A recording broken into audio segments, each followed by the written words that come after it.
Hi guys, you are most welcome to this channel. This is Ashif Ali, you are on the Limra classes. आज की इस class में हम बात करेंगे क्वेश्चन नंबर 35 के बारे में, जिसके लेजर अकाउंट में आपको बनाने सिखाऊंगा, वो भी बहुत इजीली।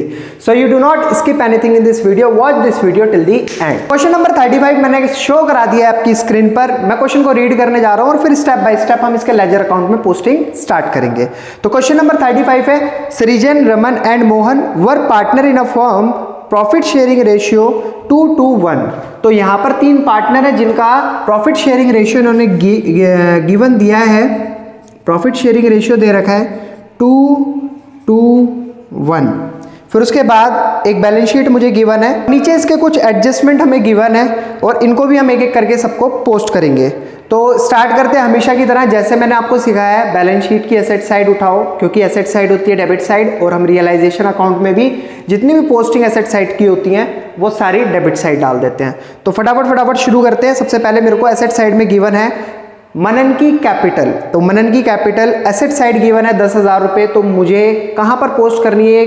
पार्टनर कैपिटल अकाउंट में भी डेबिट साइड शो करनी पड़ेगी। किस नाम से? टू बैलेंस बीडी के नाम से, और सृजन के कैपिटल अकाउंट में मैं डाल दूंगा 10,000 रुपये। फिर उसके बाद मेरा नेक्स्ट पॉइंट आता है प्लांट, इन्वेस्टमेंट, स्टॉक, डेटर। तो ये स्टार्टिंग के 4 पॉइंट में फटाफट लिख देता हूं इसके डेबिट साइड। टू प्लांट, कितना अमाउंट है प्लांट का? 2,20,000 रुपये, 2,20,000 रुपये। फिर उसके बाद आता है टू इन्वेस्टमेंट, 70,000 रुपये। फिर उसके बाद पॉइंट आता है हमारा टू स्टॉक, और स्टॉक का अमाउंट है 50,000 रुपये। फिर उसके बाद पॉइंट आता है टू डेटर, और डेटर का अमाउंट है 60,000 रुपये। फिर उसके बाद बात आती है बैंक की, और मैंने बैंक के बारे में बताया आपको, जब भी बैंक का कोई पॉइंट आएगा तो आप क्या करोगे? बैंक अकाउंट में एसेट साइड डेबिट साइड डाल दोगे इसको टू बैलेंस बीडी के नाम से, और बैंक का अमाउंट दे रखा है इन्होंने 10,000 रुपये। ज़्यादा कुछ भी नहीं है, सिर्फ इतना ध्यान रखना है एसेट साइड डेबिट साइड होती है, तो जितने भी इस एसेट साइड की पोस्टिंग होगी वो सारे लेजर अकाउंट में मैं डेबिट साइड ही करूंगा। तो इसके बाद आता है मेरा P&L अकाउंट का अमाउंट 80,000 रुपये। क्योंकि ये एसेट साइड दे रखा है तो ये पार्टनर के लिए एक लॉस है, तो मैं इसे भी डेबिट साइड डालूंगा टू P&L अकाउंट। और कितना अमाउंट दे रखा है? 80,000 रुपये मेरे को दे रखा है P&L अकाउंट का। P&L अकाउंट का अमाउंट 80,000 दे रखा है, तो मैं इसे तीनों पार्टनर में डिवाइड कर दूंगा। सृजन, रमन और मनन तीनों पार्टनर हैं, तीनों के प्रॉफिट शेयरिंग रेशियो में मैं इसको डिवाइड करने वाला हूँ, सृजन, रमन और मनन। तो सृजन के हिस्से में आएगा 80,000 का 2/2, 2 4 और 1 5, 5 से इसको डिवाइड करेंगे, 5 1 5, 5 6 30, और ये हो गया 32,000। सेम एज इट इज़, इसका भी सेम है रेशियो, देखो 2। तो ये भी हमारा 32,000 आ जाएगा। 32,000 होते हैं हमारे 64,000, बचा हुआ अमाउंट आ जाएगा 16,000 रुपये हमारा मनन के खाते में। तो इसको भी लिख देते हैं हम यहाँ पर 32,000 और 16,000, सबको हमने P&L का अमाउंट प्रॉफिट शेयरिंग रेशियो में डिस्ट्रीब्यूट कर दिया है। अब मेरी एसेट साइड हो चुकी है पूरी तरीके से खाली। अब मैं आया हूँ लायबिलिटी साइड पर। तो लायबिलिटी साइड होती है बैलेंस शीट के अंदर क्रेडिट साइड। तो जितने भी लेजर अकाउंट मेरे को यहाँ पर दिए हुए हैं मैं सब में पोस्टिंग करूंगा क्रेडिट साइड। तो कैपिटल अकाउंट का अमाउंट हमें गिवन है सृजन और रमन का सिर्फ। तो यहाँ पर मैं इसलिए बाई बैलेंस बीडी करके डाल देता हूं। सृजन का तो हो चुका है, रमन के अकाउंट में आएगा 2 लाख रुपए और मनन के अकाउंट में आएगा 1.5 लाख रुपए। क्लियर है ये पॉइंट भी आपको? ठीक है। अब मेरे को इसके बाद गिवन है क्रेडिटर। तो क्रेडिटर क्या है? क्रेडिट साइड है, तो मेरे को यहां पर भी रियलाइजेशन अकाउंट में क्रेडिट साइड डालने पड़ेंगे बाई क्रेडिटर। तो कितना अमाउंट है क्रेडिटर का? 75,000, मैंने यहां पर भी मेंशन कर दिया 75,000। By bills payable, by BP. Bills payable कितने रुपए के हैं? 40,000 रुपए के, तो मैंने यहाँ भी 40,000 रुपए डाल दिए। फिर इसके बाद आता है by outstanding salary, by outstanding salary, ये हो गया 35,000। अब मैंने आपको कुछ ऐसे पॉइंट्स हैं जो मार्क करवाए हुए हैं। जब मैंने कॉन्सेप्ट पढ़ाया था आपको, कॉन्सेप्ट वाली वीडियो में भी ये कहा था कि आपको सबसे ज़्यादा इन पॉइंट्स पर ध्यान देना है। जो क्रेडिटर होते हैं वो एक तरीके की आउटसाइड लायबिलिटी होती है, ये फर्म के बाहर खड़े हुए होते हैं, बिल्स पेबल भी, और आउटस्टैंडिंग सैलरी। अब किसी की सैलरी हो सकता है बकाया हो, तो उसको तो देनी पड़ेगी ना, हम फर्म को डिसॉल्व करने जा रहे हैं तो वो बंदा अपनी सैलरी लेकर जाएगा। तो ये मान लो आप, ये बंदा भी फर्म के बाहर खड़ा हुआ है, जैसे मैंने और क्वेश्चन में बताया, मैं इस क्वेश्चन में भी आपको बता रहा हूँ कि ये बंदा भी फर्म के बाहर खड़ा हुआ है इनके साथ, क्योंकि फर्म डिसॉल्व हो रही है और ये भी अपना पैसा लेकर जाएगा। तो यहाँ पर हो चुकी है हमारी क्रेडिट साइड भी पूरी तरीके से खाली। अब मैं आ जाता हूँ सीधा एडजस्टमेंट पर। एडजस्टमेंट में मेरे को पहले पॉइंट में बोला है Srijan was appointed to realise the asset and discharge the liability. Srijan को अपॉइंट करा गया सारी की सारी एसेट्स को रियलाइज करने के लिए और जितनी भी लायबिलिटी है उनको डिस्चार्ज करने के लिए, जिसके लिए सृजन को 5% दिया गया कमीशन। किस चीज़ का? एसेट, जितने की भी एसेट रियलाइज हुई है उस अमाउंट का 5% हमें सृजन को देना पड़ेगा, क्योंकि भाई वो काम कर रहा है ना, हमने उसको अपॉइंट करा है। किस लिए अपॉइंट करा है? कि भाई सारी एसेट्स को रियलाइज करके आ और जितनी भी लायबिलिटी इस फर्म के ऊपर हैं उनको सबको डिस्चार्ज कर। ठीक है, तो हम उसको 5% दे देंगे जितनी भी एसेट्स हमारी रियलाइज होंगी। And was to bear all the expenses of realisation, और सृजन ही जितने भी एक्सपेंसेस होंगे रियलाइजेशन के करने के समय, उस वक्त का जो भी एक्सपेंस होगा वो कौन पे करेगा? सिर्फ और सिर्फ सृजन पे करेगा। तो यहाँ पर हम सबसे पहले अपना देख लेते हैं हमारी एसेट कितने रुपए की रियलाइज हो रही है। तो आपको बी पॉइंट में एसेट्स दे रखी हैं, प्लांट 85,000 का, स्टॉक 33,000 का, डेटर 47,000 रुपए के, और इसी के नीचे सी पॉइंट में इन्वेस्टमेंट रियलाइज हुई है 95% ऑफ द बुक वैल्यू। तो ठीक है, मैं यहाँ पर वर्किंग नोट में देख लेता हूँ टोटल मेरी कितने रुपए की एसेट रियलाइज हो रही हैं। तो यहाँ पर सबसे पहला पॉइंट आया, प्लांट 85,000 रुपये का रियलाइज हुआ है और स्टॉक 33,000 रुपये का रियलाइज हुआ है। इसके अलावा डेटर हमारे 47,000 के रियलाइज हुए। फिर इन्वेस्टमेंट में मेरे को थोड़ा सा एक काम करना पड़ेगा, जो इसका अमाउंट दे रखा है मेरे को 95% का, तो इन्वेस्टमेंट पे मेरे को कैलकुलेट करना पड़ेगा। आप इन्वेस्टमेंट देख सकते हो कितने की थी, 70,000 रुपये की इन्वेस्टमेंट थी। 95% बुक वैल्यू पर, ये बुक वैल्यू की 95% पर रियलाइज की गई है।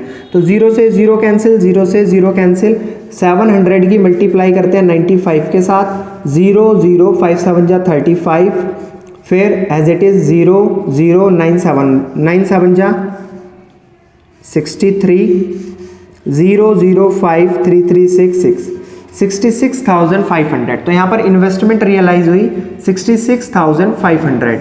इन सबको टोटल कर लेते हैं, 0 0 5 और इन सबको भी ऐड करेंगे, 6 और 3 9, 9 5 14 और 21।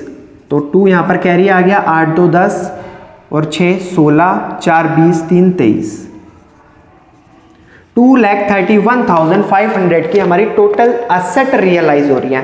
तो मैंने आपको इसकी एंट्री बताई थी, जब हमारी फर्म की कोई एसेट रियलाइज होती है यानी कि उसको सोल्ड करा जाता है तो उसकी एंट्री हम क्या पोस्ट करते थे। तो मैंने आपको सिंपल सा एक कॉन्सेप्ट बताया था कि बेटा जब भी एसेट को सोल्ड करोगे तो आप क्या करोगे, बैंक अकाउंट को डेबिट करोगे, टू रियलाइजेशन अकाउंट को क्रेडिट करोगे। और इसके पीछे रीजन भी बताया था, रियलाइजेशन अकाउंट क्रेडिट क्यों होता है, क्योंकि हमारी एसेट हमें छोड़कर जा रही है। तो इसीलिए अब मैं इसको पोस्ट कर देता हूं उनके लेजर अकाउंट में। रियलाइजेशन अकाउंट क्या हो रहा है, क्रेडिट हो रहा है, तो इसलिए मैं यहाँ पर क्या करूंगा, रियलाइजेशन अकाउंट में क्रेडिट साइड बाई बैंक के नाम से इस एंट्री को पोस्ट कर दूंगा। कितना अमाउंट लिखूंगा, 2,31,500 रुपये। और फिर दोबारा से इस एंट्री पर आऊंगा और देखूंगा बैंक अकाउंट डेबिट हो रहा है, तो बैंक अकाउंट में डेबिट साइड मैं किस नाम से डालूंगा, टू रियलाइजेशन अकाउंट के नाम से, टू रियलाइजेशन अकाउंट। कितना अमाउंट, 2,31,500 रुपये। फिर उसके बाद आ जाते हैं और आगे, द फर्म हैड टू पे 7,500 रुपये for an outstanding repair bill not provided for earlier. अब यहाँ पर क्या हो रहा है, फर्म को पे करना पड़ रहा है। क्या पे करना पड़ रहा है, 7,500 रुपये का एक एक्सपेंस है, यानी कि आउटस्टैंडिंग रिपेयर बिल का एक्सपेंस पड़ा हुआ है, वो फर्म को पे करना पड़ रहा है, तो वो भी हम पे करेंगे। ठीक है, अब इस पॉइंट को देखते हुए वापस ए पॉइंट पर आते हैं और पढ़ते हैं दोबारा से क्या बोला गया था। सृजन को अपॉइंट करा था एसेट्स को रियलाइज करने के लिए और लायबिलिटी को डिस्चार्ज करने के लिए, और उसके बदले हम सृजन को क्या पे कर रहे थे, 5% कमीशन पे कर रहे थे, जितने की भी एसेट रियलाइज हो रही है उसका 5%। तो मैं देख लेता हूँ कितने की एसेट रियलाइज हुई थी, 2,31,500 की। तो इसका हम क्या करेंगे, सृजन को देने के लिए इसका 5% निकाल लेंगे, 2,31,500 का हम 5% अगर कैलकुलेट करते हैं तो कितना अमाउंट आएगा? 0 से 0 कैंसिल, 0 से 0 कैंसिल, 2315 की 5 से मल्टीप्लाई होगी, 5 5 जा 25, कैरी 2, 5 1 जा 5 6 7, 5 3 जा 15, कैरी 1, 5 2 जा 10 और 1 11, 11,575 रुपये हमें किसको देने पड़ेंगे? सिरीजन को देने पड़ेंगे। तो सिंपल सी चीज है, मैं यहां पर जब सिरीजन को कुछ पे करूंगा तो क्या कैसे एंट्री होगी? मेरी सिंपल एंट्री होगी, realization account debit to Srijan capital account. अब मैंने एंट्री आपको करके दिखा दी है, क्योंकि हम इसको पे कर रहे हैं ना, इसलिए हमने इसका सिरीजन का कैपिटल अकाउंट क्या करा है? क्रेडिट करा है। तो मेरे को पार्टनर कैपिटल अकाउंट में जाना है, और पार्टनर कैपिटल अकाउंट क्योंकि क्रेडिट साइड है, देखो यहाँ पर क्रेडिट हो रहा है, तो इसीलिए मुझे यहाँ पर क्या करना पड़ेगा? बाय रियलाइजेशन के नाम से, बाय रियलाइजेशन के नाम से मुझे सिरीजन को कितने पैसे देने पड़ेंगे? 11,575 रुपये मेरे को पे करने पड़ेंगे। मेरे को पे करने का मतलब है यहाँ पर फर्म पे करेगी। रियलाइजेशन अकाउंट में पोस्टिंग करते हैं, टू सिरीजन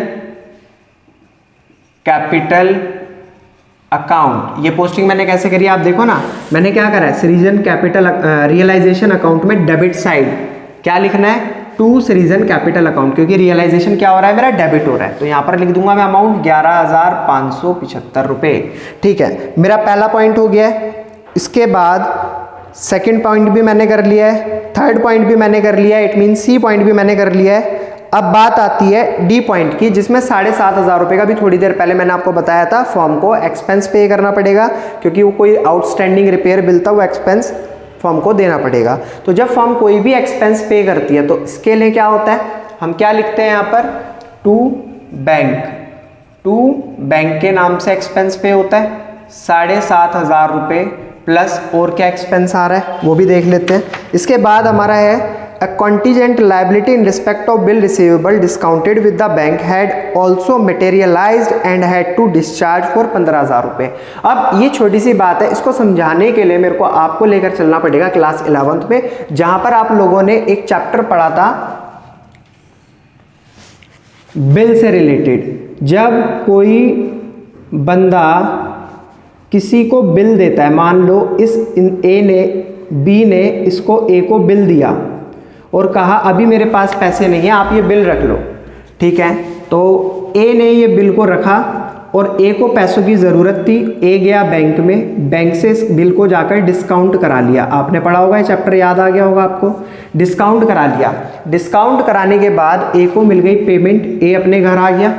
अब जिम्मेदारी किसकी है? जिम्मेदारी किसकी है? बैंक की जिम्मेदारी है कि वो ए बी के पास जाए और जो उस बिल की मैच्योरिटी डेट थी उस पर वो उससे उतना अमाउंट लेकर आ जाए जितना ए को उसने बिल दिया है, क्योंकि अब बिल तो बैंक के पास पहुंच चुका है, तो बैंक उस बंदे के पास बिल लेकर गया, बी के पास बिल लेकर गया, बी ने पैसे देने से कर दिया मना। अब जब बी ने पैसे देने से मना कर दिया तो बैंक क्या करेगा? बैंक वापस ए के पास आएगा और कहेगा भाई लाओ फटाफट से वो जो 15,000 रुपये का आपने हमें बिल देकर आपसे हमें 15,000 रुपये का अमाउंट ले लिया था, उस अमाउंट को वापस कर दो, क्योंकि बी ने पैसे देने से मना कर दिया है। तो ये भी एक तरीके का फॉर्म के ऊपर एक्सपेंस हो गया। तो अब फॉर्म को क्या करना पड़ेगा? 15,000 रुपये का एक्सपेंस भुगतना पड़ेगा, ठीक है। तो यहां पर हो गया हमारा ई पॉइंट, एक तरीके का एक्सपेंस का। फिर उसके बाद आता है expense of realization amounting to 3,000 were paid by सिरीजन।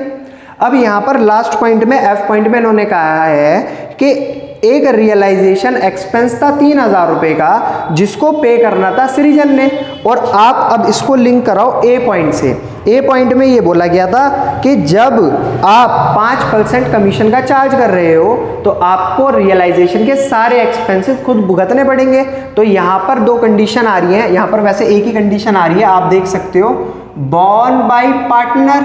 भाई पार्टनर ने कहा था मैं उसका बर्डन झेलूंगा। मैंने आपको एक कॉन्सेप्ट वाले पार्ट में समझाई थी ये बात। कॉन्सेप्ट वाले पार्ट में ये चीज को एक्सप्लेन करा था, एक टेबल बनाकर के बॉर्न कौन कर रहा है और पे कौन कर रहा है। तो यहाँ पर बॉर्न भी पार्टनर कर रहा है और पे भी पार्टनर कर रहा है। तो उसकी मैंने आपको एंट्री बताई थी कि जब कोई पार्टनर बॉर्न करता है और पे भी करता है तो इसके लिए हम एंट्री करते हैं नो एंट्री। तो इसकी हमारी कोई भी एंट्री यहाँ पर नहीं होने वाली। क्लियर है मेरा पॉइंट? ठीक है, तो हमारा एफ पॉइंट तो हो चुका है बिल्कुल बेकार, इसका मतलब हमें कोई एंट्री नहीं करनी है।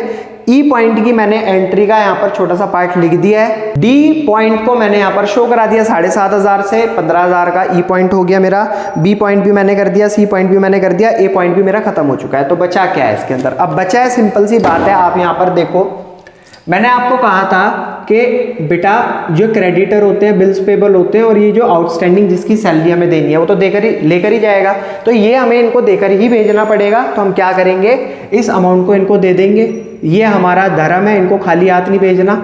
ये बात मैं आपको पहले भी बता चुका हूँ।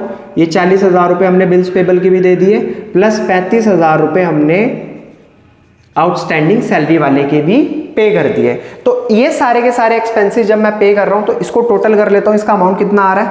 टोटल करने के लिए मैं इसको नीचे लिख लेता हूं। 7,500 रुपये का एक अमाउंट है, 15,000 रुपये का एक अमाउंट है, 75,000 रुपये का एक अमाउंट है, और 40,000 का भी एक अमाउंट है। इसके अलावा 35,000 रुपये का हमारी आउटस्टैंडिंग सैलरी का अमाउंट है। इसको 0 आ गया, 0 आ गया, यहाँ पर 5 आ गया, इनको ऐड करेंगे 5, 10, 15, 15, 5, 20 और 2, 22, कैरी 2, 2 और 1, 3, 7, 10, 4, 3, 7, 17, 1,72,500 रुपये का टोटल अमाउंट फर्म पे कर रही है एज अ एक्सपेंस।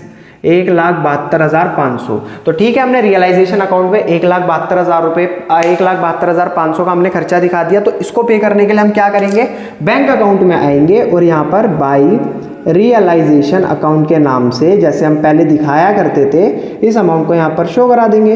1,72,500 ये बैंक अकाउंट से हमने काट दिए पैसे। क्लियर है? ठीक है, तो अब मेरा सारा रियलाइजेशन बन चुका है। क्वेश्चन के अकॉर्डिंग पार्टनर कैपिटल अकाउंट में भी मैंने सारी एंट्री कर दी है, और क्वेश्चन के ही अकॉर्डिंग मैंने बैंक अकाउंट में भी सारी एंट्री कर दी है। अब मेरा काम क्या रह गया? अब मेरा काम बचा है कि इनका फटाफट से टोटल करना। तो मेरे को इस साइड का टोटल तो ज़्यादा लग रहा है और इस साइड का टोटल कम लग रहा है, तो इसको टोटल करके देखते हैं। इस साइड का टोटल पहले करके देख लेते हैं कितना आ रहा है। 1,72,500, 11,575, 60,000 रुपये, फिर उसके बाद आता है 50,000 रुपये, फिर उसके बाद आता है 70,000 रुपये, 70,000, और फिर उसके बाद है 2,20,000 रुपये। इन सबको टोटल कर लेते हैं। देखो 5 एज इट इज़ आ गया नीचे, 7 एज इट इज़ आ गया नीचे, 5 और 5 हो गए हमारे 10, कैरी 1 गया, तो ये कितना आ रहा है हमारा 0, 0, 0, 1, 2, 1, 2, 3 और 1, 4, और कैरी 1, 7, 3, 10, 10 और 7, 17, 17 और 3, 20, 2, 22, 22 और 7, 29, 2 यहाँ पर आ गया, 2, 2, 4 और 1, 5, 5,94,075 रुपये, 5,94,075 रुपये। इधर का टोटल ज़्यादा आया, मैंने यहाँ लिखा, तो इसी टोटल को हम क्या करेंगे, इधर भी लिखेंगे, 5,94,075 रुपये। अब क्या काम होता है हमारा, इस टोटल में से इस वाले अमाउंट को हमें माइनस करना होता है। तो पहले मुझे भी ये टोटल करना पड़ेगा ना, पता लगेगा कितना अमाउंट आ रहा है। तो इसको टोटल कर लेते हैं, 75,000, 3,81,500 रुपये मुझे करने पड़ेंगे माइनस, किस में से, 5,94,075 में से। 3,81,500 रुपये को मैं फटाफट से माइनस कर देता हूँ। इस अमाउंट को माइनस करने के बाद आ रहा है 2,02,575, तो मैं इसको यहाँ पर लिख देता हूँ 2,02,575। और ये किस नाम से लिखा जाता था इधर, बाई लॉस, क्योंकि ये आ रहा है क्रेडिट वाले कॉलम में, और क्रेडिट वाले कॉलम में हमारा क्या आता है, लॉस आता है। अब हमारा काम क्या होगा, इस लॉस को मैं डिस्ट्रीब्यूट कर दूंगा तीनों पार्टनर में, सृजन में, रमन और मनन, ये तीनों ही पार्टनर इस लॉस को भुगतने वाले हैं। किस रेशियो में डिस्ट्रीब्यूट करेंगे हम, 2:1 में। फटाफट से आप भी कैलकुलेट करके बताओ कि इसको डिस्ट्रीब्यूट करने के बाद क्या अमाउंट आ रहा है। मेरा तो इसे माइनस करने के बाद, डिस्ट्रीब्यूट करने के बाद आया 81,030 इसका, 81,030 इसका, 40,515 इसका। जब मैंने सबको डिस्ट्रीब्यूट कर दिया तो अब मेरा काम होगा, इस लॉस वाले अमाउंट को मैं लेकर जाऊंगा पार्टनर कैपिटल अकाउंट में, किस साइड, डेबिट साइड, क्योंकि ये लॉस है, और लॉस जो क्रेडिट साइड आता है उसे हम ट्रांसफर करते हैं डेबिट साइड। तो अब मैं इसको यहां पर किस नाम से लिखूंगा, टू रियलाइजेशन अकाउंट के नाम से। अब इसको फटाफट से पोस्ट कर देते हैं। 81,030 सृजन का लॉस, 81,030 रमन का लॉस, 40,515 मनन का लॉस। ठीक है, अब मैंने ये पोस्ट भी कर दिया। अब मैं यहाँ का करूँगा टोटल। अब देखो आप, यहाँ 10,000 है, 32,000 है, 81,030 है, तो इधर का टोटल ज़्यादा है, इधर का टोटल ज़्यादा है, तो इसको मेरे को टोटल करके यहाँ लिखना पड़ेगा। तो फटाफट से इसको कैलकुलेट करता हूँ कितना अमाउंट आता है इसको टोटल करने के बाद। यहाँ पर बाय मिस्टेक एक अमाउंट गलत लिख दिया गया है। आपने देखा था 10,000 रुपये की कैपिटल हमें एसेट साइड गिवन थी, वो सृजन की नहीं थी, वो मनन की कैपिटल थी। तो मनन की कॉलम में डाल देंगे हमने बाय मिस्टेक सृजन के, और यहाँ पर इस कॉलम में सृजन और रमन की कैपिटल को लिखना था। ये हमने बाय मिस्टेक गलती से लिख दिया था, क्योंकि भाई स्टार्टिंग में गलती हो गई। तो ये 2 लाख रुपए इसकी कैपिटल थी और 1.5 लाख रुपए हमारे रमन की कैपिटल थी। तो मनन की कैपिटल तो हमारी यहाँ लिखी हुई है। अब देखो, अब अपने आप ही यहाँ का टोटल ज़्यादा हो रहा है। कितना हो रहा है? 2,11,575। इस टोटल को हम लिखेंगे यहाँ पर 2,11,575। क्लियर है। अब इस अमाउंट में से इसको माइनस करेंगे। फटाफट से बताओ आप कमेंट कर क्या आ रहा है इसका अमाउंट। मेरा तो आ रहा है 98,545। सेम इसी तरीके से यहाँ पर देखा मैंने रमन का अमाउंट है 1.5 लाख रुपए, तो मैं 1.5 लाख को यहाँ लेकर आऊँगा नीचे, 1.5 लाख रुपए, और इसको ही मैं यहाँ पर मेंशन कर दूंगा 1.5 लाख रुपए के नाम से। अब इस 1.5 लाख में से मैं माइनस करूंगा 81,030 और 32,000। माइनस करने के बाद आ रहा है 36,970। ठीक है, अब मेरे को यहाँ पर मनन के कॉलम में तो कुछ भी नहीं दिखाई दे रहा, और यहाँ पर क्या रहा है मनन के कॉलम में 10,000, 16,000, 40,000। इन सबको ऐड करते हैं, कितना अमाउंट आएगा। ऐड करने के बाद आया 66,515। इसी अमाउंट को हम यहाँ पर लिखेंगे 66,515। इसमें से देखा कुछ भी माइनस नहीं होने वाला, तो इस अमाउंट को एज इट इज यहाँ पर डाल दिया 515। तो इसे किस नाम से डालते थे हम? By cash account. यहाँ पर कुछ नहीं, यहाँ पर कुछ नहीं, 66,515, और यहाँ पर टू कैश अकाउंट। और अब काम क्या होता है, ये पार्टनर्स को पैसे चाहिए तभी वो घर जाएंगे, तो पार्टनर को पैसे देने के लिए मुझे क्या करना पड़ेगा, बैंक अकाउंट से पैसे को देना पड़ेगा। तो बाई सृजन कैपिटल अकाउंट, कितना अमाउंट दूंगा, 98,545। और इसी के साथ साथ दूसरा पार्टनर कौन था, Raman, by Raman's capital account, capital account कितना, 36,970 रुपये। क्लियर है। अब इनको तो हमने ये इनका जो अमाउंट था कैपिटल का, ये इनको दे दिया। अब क्या होता है, मनन की बारी आती है। मनन क्या घर से लेकर आएगा पैसे, तो वो बैंक अकाउंट में डाले जाएंगे। टू मनन्स कैपिटल अकाउंट, कितना रुपए, 66,515 रुपए मनन अपने घर से लेकर आएगा। तो यहां पर मेरा पार्टनर कैपिटल अकाउंट भी पूरी तरीके से बन चुका है। अब रह गई है बैंक अकाउंट की बारी, तो बैंक अकाउंट का भी फटाफट से टोटल आप भी करिए और मैं भी करता हूं। मेरा तो टोटल करने के बाद आया है यहाँ पर 3,08,015 रुपए, और सेम यहाँ पर एज इट इज 3,08,015 रुपए, क्योंकि यहाँ का दोनों साइड का टोटल हमेशा मैच करता है, तो इसीलिए मैंने एक साइड का टोटल करा और दूसरे साइड का टोटल करा, मेरा दोनों साइड का टोटल मैच कर गया। आप भी कमेंट में बताइए कि आपका अमाउंट मैच करा या नहीं करा। अगर वीडियो आपको जरा सी भी अच्छी लगी हो तो प्लीज लाइक, कमेंट, शेयर जरूर कीजिएगा।